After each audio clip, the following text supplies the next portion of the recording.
Assalamualaikum warahmatullahi wabarakatuh.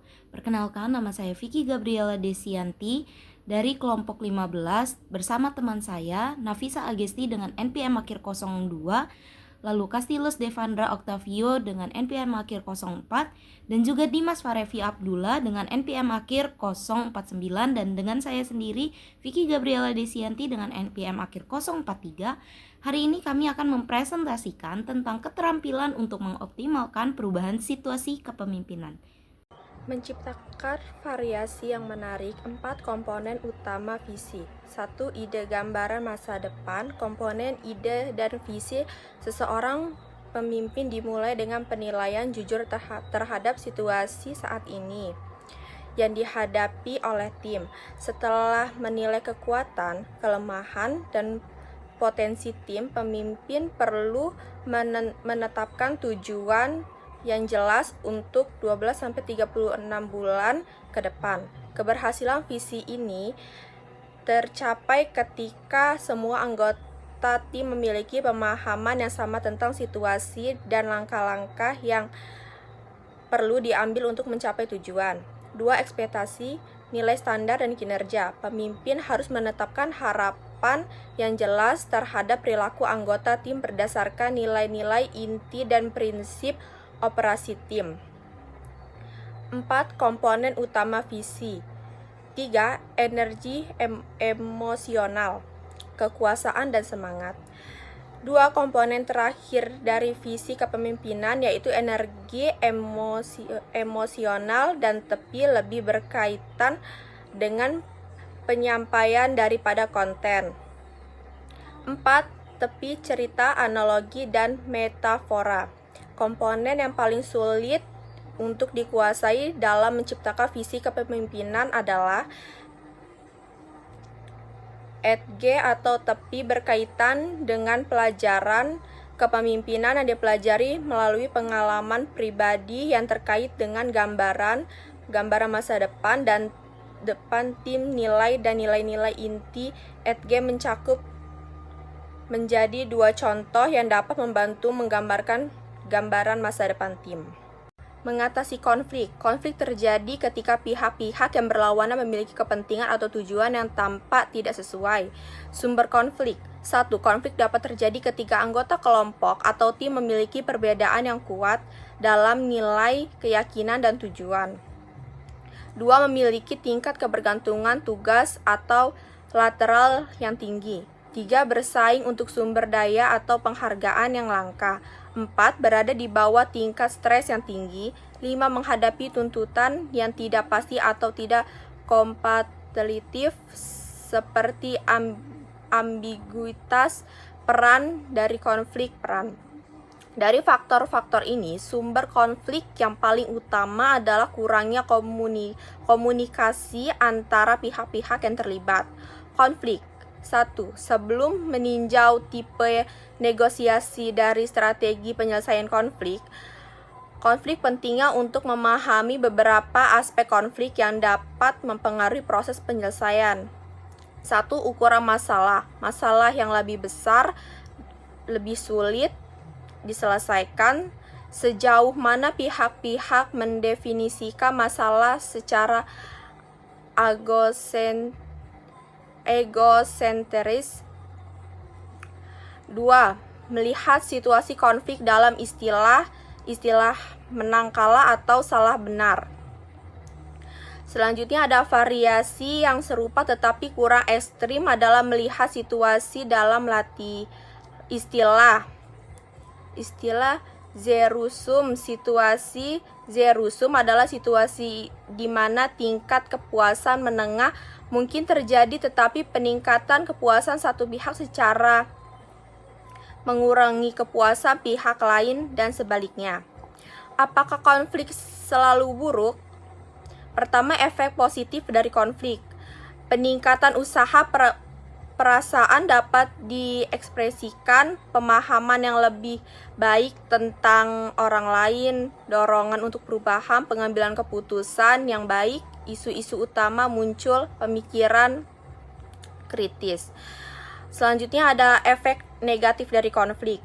yaitu penurunan produktivitas, penurunan komunikasi, perasaan negatif, stres, pengambilan keputusan yang lebih buruk, penurunan kerja sama, pengkhianatan politik. Selanjutnya ada strategi resolusi konflik. Pertama, Thomas menggambarkan 5 pendekatan umum untuk mengelola konflik. 1. Komposisi, mencerminkan keinginan untuk mencapai tujuan sendiri dengan mengorbankan orang lain.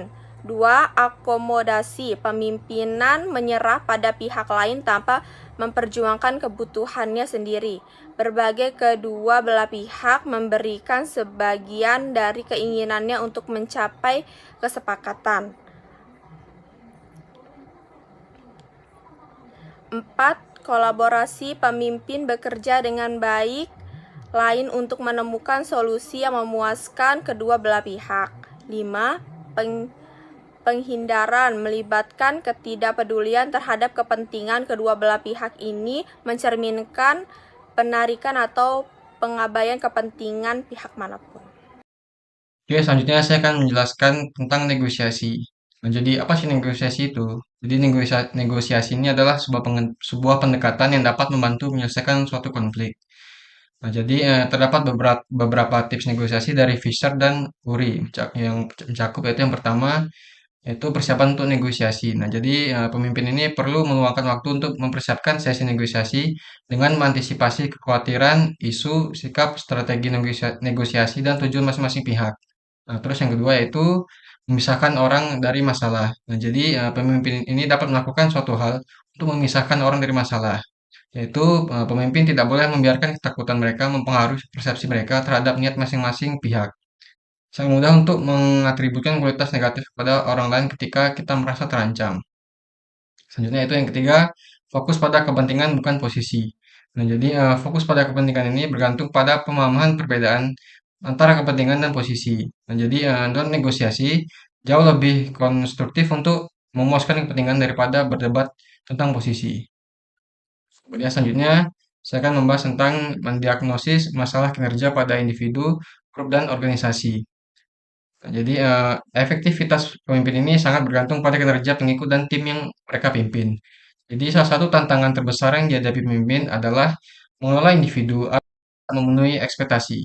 Kemudian selanjutnya itu ada model kinerja. Jadi kinerja ini sama dengan ekspektasi, kemampuan, peluang, dan motivasi. Nah, model yang dijelaskan ini memberikan kerangka kerja pragmatis bagi pemimpin untuk memahami mengapa pengikut atau tim mungkin tidak memenuhi ekspektasi dan apa yang dapat dilakukan pemimpin untuk memperbaiki situasi. Nah, jadi selanjutnya itu tentang penjelasan tentang model kinerja.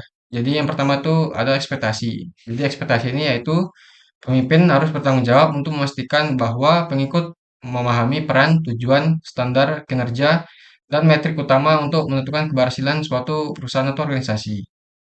Kedua itu kemampuan. Jadi kemampuan ini meskipun pengikut ini memahami apa yang harus mereka lakukan, mereka mungkin tidak selalu mampu melakukannya. Jadi maka dari itu keterampilan ini dapat ditingkatkan melalui pelatihan. Yang ketiga itu ada peluang. Nah, jadi adanya keterbatasan sumber daya ini menyebabkan seorang individu mungkin tidak memiliki kesempatan untuk menunjukkan keterampilan yang telah mereka peroleh. Yang terakhir yaitu ada motivasi. Ada banyak masalah kinerja yang disebabkan oleh kurangnya motivasi. Oke, materi selanjutnya akan dijelaskan oleh teman saya. Selanjutnya saya akan menjelaskan tentang pembangunan tim di posisi puncak. Kita akan masuk ke perbedaan tim eksekutif. Berbeda dengan tim kerja lainnya, biasanya tim eksekutif sendiri itu seringkali tidak memerlukan anggota untuk hadir dan terlibat dalam setiap tugas. Seperti yang diamati oleh Katzenbach, banyak tantangan kepemimpinan utama itu sebenarnya tidak memerlukan kerjasama tim sama sekali. Tapi faktanya, sebuah tim di puncak jarang berfungsi sebagai keseluruhan kolektif yang melibatkan semua anggota formal. Oleh karena itu, trik sebenarnya bagi tim eksekutif adalah mampu menerapkan baik keterampilan individu teknis yang mungkin membawa individu ke tim maupun keterampilan yang diperlukan untuk kerjasama tim yang berkinerja tinggi ketika situasi tim muncul. Lalu saya akan menjelaskan tentang menerapkan keterampilan individu dan keterampilan tim. Untuk berhasil dalam menghadapi tantangan, para pimpinan itu harus memiliki keterampilan diagnostik untuk menentukan apakah tantangan tersebut itu memerlukan pendekatan individu atau pendekatan tim. Lalu, para pemimpin harus tetap pada jalurnya. Ketika menghadapi situasi tim, yaitu meskipun tekanan untuk hasil meningkat, mereka tuh nggak boleh kembali ke cara tradisional yang menyerahkan pekerjaan kepada individu, melainkan harus membiarkan tim itu untuk menyelesaikan pekerjaan secara bersama-sama. Lalu saya akan menjelaskan tentang pelajaran Tripwire. Tripwire 1. Menyebut unit kinerja sebagai tim, namun benar-benar mengelola anggotanya sebagai individu. Untuk memanfaatkan kerja tim, seorang pemimpin perlu menetapkan batasan tim, tanggung jawab kolektif, dan memberikan wewenang. Lalu, Tripwire kedua, membuat keseimbangan otoritas yang tidak diperlukan. Penggunaan wewenang dapat menimbulkan kecemasan, terutama ketika seorang pemimpin harus menyeimbangkan kepentingannya. Lalu masuk ke Tripwire ketiga. Kumpulan sekelompok besar orang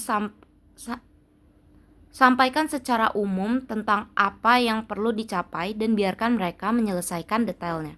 Lalu masuk ke Tripwire keempat. Menspesifikasi tujuan tim penantang tapi mengurangi dukungan organisasi. Lalu masuk ke Tripwire kelima. Anggap semua anggota memiliki kompetensi yang mereka butuhkan untuk bekerja di dalam tim. Selanjutnya akan dijelaskan oleh teman saya. Selanjutnya ada hukuman dalam kepemimpinan. Ada mitos seputar penggunaan hukuman.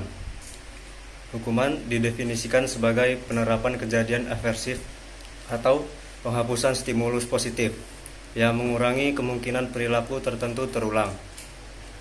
Hukuman menyebabkan efek emosional negatif. Jika diberikan dengan adil dan sesuai konteks, hukuman tidak selalu menghasilkan efek negatif. Hukuman yang tidak efektif. Jadi, penelitian menunjukkan bahwa hukuman yang diterapkan secara tepat dapat mengubah perilaku dengan efektif. Lalu ada pengaruh hukuman terhadap kepuasan dan performa kerja. Hukuman yang diterapkan dengan benar tidak menimbulkan efek samping emosional yang tidak diinginkan dan tidak melanggar etika, serta dapat efektif dalam menekankan perilaku yang negatif. Sehingga, hal ini dapat meningkatkan kepuasan kerja, mengurangi ambiguitas dan meningkatkan kinerja. Pada melaksanakan hukuman, pemimpin memberikan hukuman untuk masalah perilaku atau kinerja di tempat kerja, tetapi tidak semua masalah itu dihukum. Memberikan hukuman itu hanya ketika ada pelanggaran yang jelas terhadap aturan atau standar kinerja. Penggunaan hukuman yang tepat tidak selalu menyebabkan ketidakpuasan, terutama jika anggota tim melihat bahwa hukuman tersebut adil. Dalam beberapa kasus, hukuman itu dapat meningkatkan kinerja, terutama jika anggota tim menyadari konsekuensi dari perilaku yang negatif.